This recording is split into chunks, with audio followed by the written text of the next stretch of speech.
New Year's Day in Persia was the most celebrated day of the year. Wonderful shows were prepared to entertain the king and the prince. At the end of the program, a lone figure stood before the king with a beautiful horse.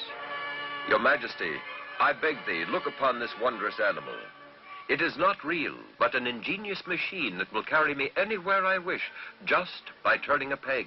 Well, if true, it is indeed a wonderful animal. What is the price? It is not for sale, sire, but I would exchange it for a portion of your kingdom.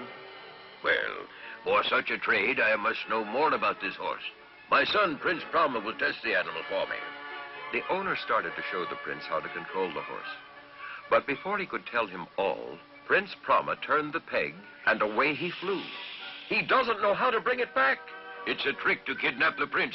Throw this man in jail until my son returns. As the horse's owner was taken away, the king scanned the skies for the flying prince, but he was out of sight.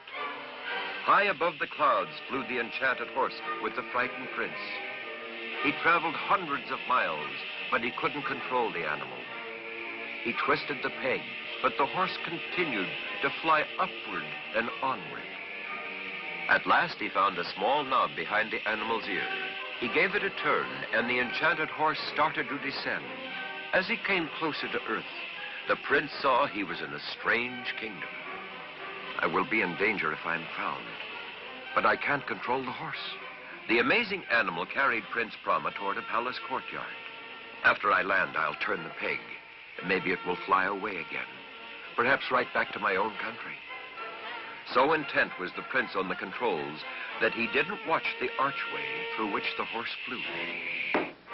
He was knocked off the horse into a courtyard. No one saw him, and while everyone crowded about the mysterious horse, Prince Brahma hid in a room. After studying the horse, the king gave out an order. This is a most unusual animal.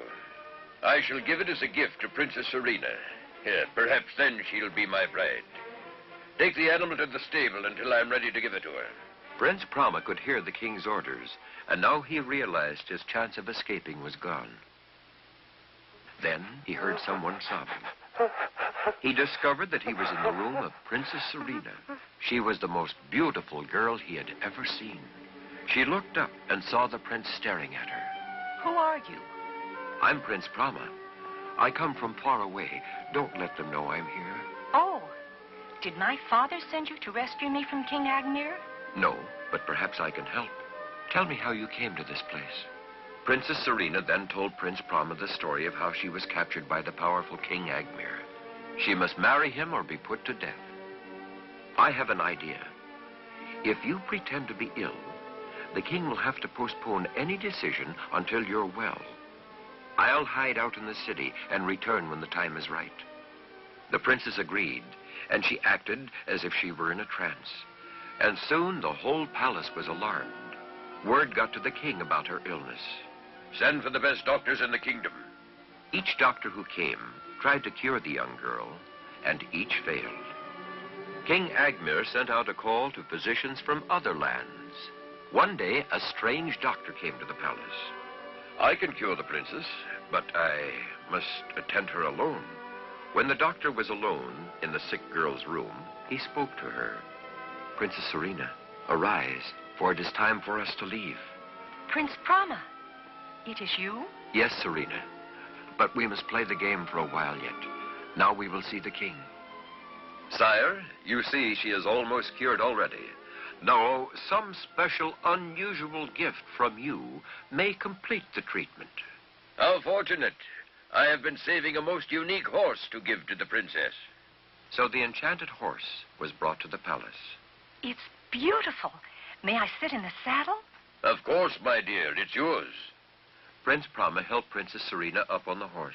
Then he turned to the king. You see, sire, she is cured. Now for my fee.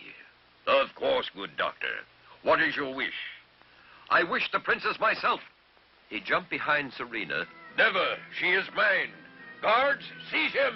But the guards gaped in wonder as the horse rose from the floor and soared away. Out over the fields and mountains, the prince and princess flew. After many hours, Prince Brahma looked below and saw the palace of his father. The enchanted horse had brought them home. The king was delighted to see his lost son and welcomed the princess. Prince Brahma told his father that Serena had consented to be his bride. The happy king released the owner of the horse and granted him a part of the kingdom in exchange for the animal. Later, when Prince Brahma and Princess Serena were married, the king gave them the mechanical animal as a wedding gift. The young people rode away to have many more wonderful adventures with the enchanted horse.